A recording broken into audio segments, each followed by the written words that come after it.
Assalamualaikum warahmatullahi wabarakatuh. Kami dari kelompok 7 akan menjelaskan materi mengenai mobilitas sosial yang akan disampaikan oleh A dan B, Aldino Yoga, C dan D, Maratu Solekah, E dan F, Ika Pratewi, G dan H, Indah.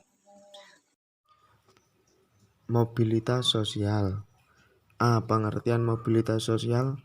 Mobilitas sosial adalah perubahan, pergeseran, peningkatan atau penurunan dalam segi status sosial dan peran termasuk pula segi penghasilan yang dapat dialami oleh beberapa individu atau keseluruhan anggota kelompok.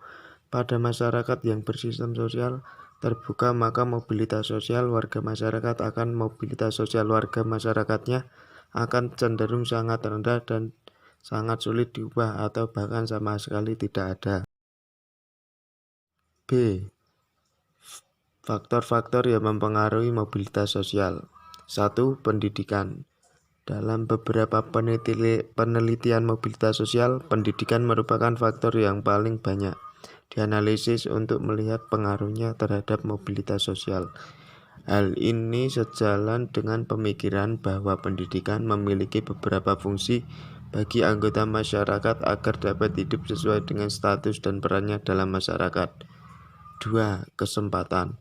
Kesempatan dapat diartikan secara umum sebagai peluang bagi individu-individu untuk mencapai tujuan hidup, memiliki kualitas hidup yang baik dan berpartisipasi dalam kehidupan sosial. Kesempatan dapat juga diartikan sebagai keterbukaan peluang bagi seseorang untuk memiliki kehidupan yang lebih baik lagi bagi dirinya ataupun keluarganya. Yang ketiga, modal sosial. Teori modal sosial terhadap mobilitas sosial juga ditemukan dalam sebuah penelitian di Amerika Serikat. Dalam penelitian terhadap ibu rumah tangga dari keluarga miskin di Amerika Serikat, modal sosial yang meningkatkan kesempatan untuk melakukan mobilitas sosial dapat dicapai melalui relasi-relasi sosial dengan cara pemberian dukungan sosial, motivasi untuk maju, dan peluasan jaringan sosial. Assalamualaikum warahmatullahi wabarakatuh. Saya Maratu Solekah, NIM 43010200168.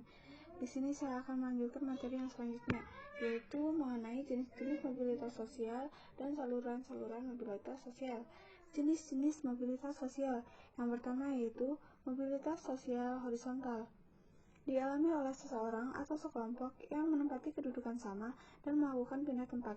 Dalam hal ini tidak terjadi kenaikan atau penurunan posisi.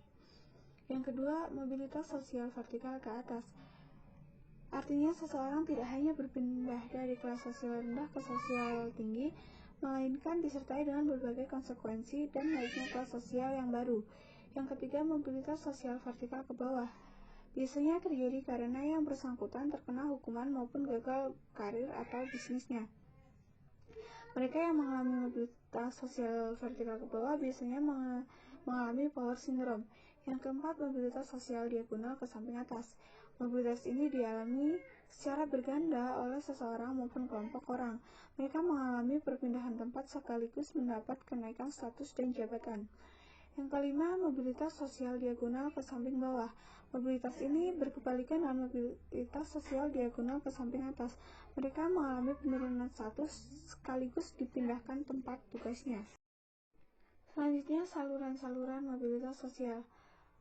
Menurut Pikirim As-Sorokin, terdapat beberapa sarana atau saluran yang dapat digunakan oleh masyarakat untuk mencapai mobilitas sosial vertikal naik, antara lain. Yang pertama yaitu angkatan perang. Dalam suatu peperangan pasti ada yang kalah dan ada yang menang. Mereka yang memenangkan peperangan akan memperoleh hadiah berupa kenaikan pangkat sebagai penghargaan dan penghormatan atas perjuangan yang telah dilakukannya. Sedangkan seseorang yang gugur di medan perang juga akan mendapatkan kenaikan pangkat anumerta sebagai wujud penghormatan dan penghargaan atas jasa-jasanya. Yang kedua, sosial keagamaan. Kedudukan sosial keagamaan di dalam lembaga keagamaan adalah kedudukan yang sangat terhormat. Yang ketiga, sekolah. Sekolah khususnya pendidikan tinggi akan menghasilkan sarjana yang memiliki kemampuan yang sesuai dengan jurusan atau program studi yang diikutinya. Yang keempat, organisasi politik. Salah satu bentuk dari organisasi politik adalah partai politik.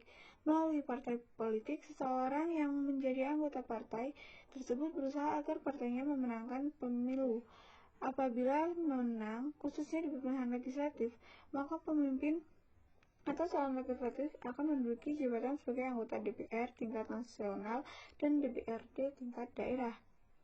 Yang kelima, ekonomi. Ekonomi yang terwujud dalam bentuk kekayaan akan menjadi sarana penting bagi seseorang dalam mencapai mobilitas vertikal sosial ke atas. Yang keenam, keahlian. Semakin sedikit keahlian yang dimiliki seorang, semakin kecil kemungkinan mereka memperoleh pekerjaan. Yang ketujuh, pekerjaan. Jenis pekerjaan yang dapat dikategorikan sebagai pekerjaan kasar dengan penghasilan rendah dan pekerjaan kantoran yang berpenghasilan tinggi.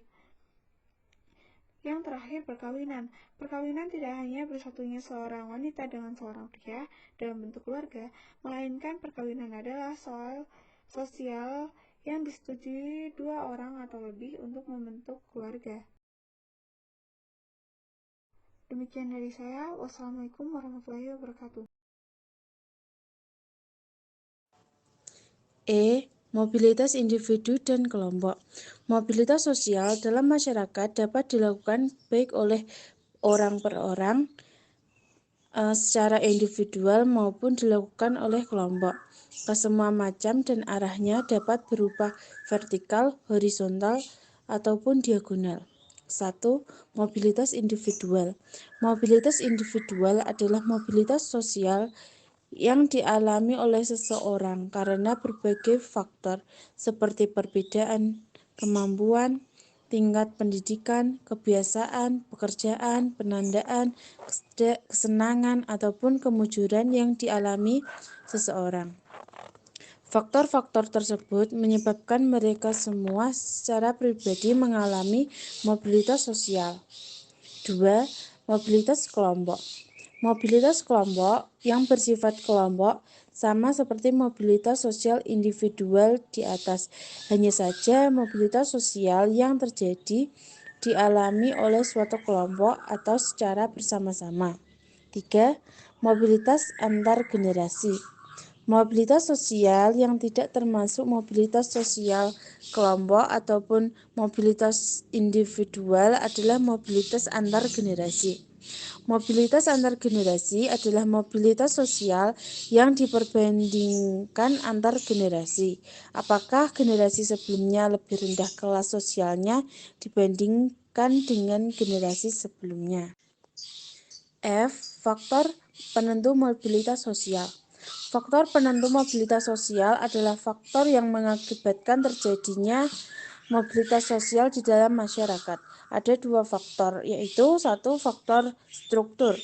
Faktor struktur adalah faktor yang menentukan jumlah relatif dari kedudukan tinggi yang harus diisi dan kemudahan untuk memperolehnya. 2. Faktor individu. Faktor individu adalah faktor yang menentukan kemungkinan terjadinya atau tidak terjadinya mobilitas sosial yang melekat pada sifat dan karakteristik individu. Baik, saya Natandayani akan melanjutkan penjelasan sebelumnya. Manfaat dan kerugian mobilitas sosial. Manfaatnya yang pertama, memungkinkan masyarakat untuk mengisi jabatan sesuai dengan keahliannya. Kedua, memberikan kesempatan seseorang untuk mencapai tujuan hidupnya. Ketiga, menciptakan harapan baru. Kerugiannya adalah yang pertama, mengancam kedudukan kelas menengah atas, serta sistem yang sudah mapan. Kedua, mendatangkan ketidakpuasan dan ketidakbahagiaan orang-orang tertentu. Ketiga, mendatangkan kecemasan bagi seseorang yang gagal mempertahankan status quo. Keempat, memunculkan kekhawatiran akan peran dan tanggung jawab mendatang. Kelima, menyebabkan keretakan dan keregangan dengan kelompok primer. Selanjutnya, hubungan mobilitas sosial dengan struktur sosial. Hubungan antara mobilitas sosial dengan struktur sosial dapat dijelaskan berikut ini. Struktur sosial dengan sistem kelas terbuka akan memungkinkan seseorang mengalami mobilitas yang tinggi karena terdapat kemungkinan bagi perpindahan penduduk dari kelas sosial atas ataupun kelas sosial sebaliknya. Cukup sekian presentasi dari kelompok kami. Kurang lebihnya mohon maaf. Terima kasih. Wassalamualaikum warahmatullahi wabarakatuh.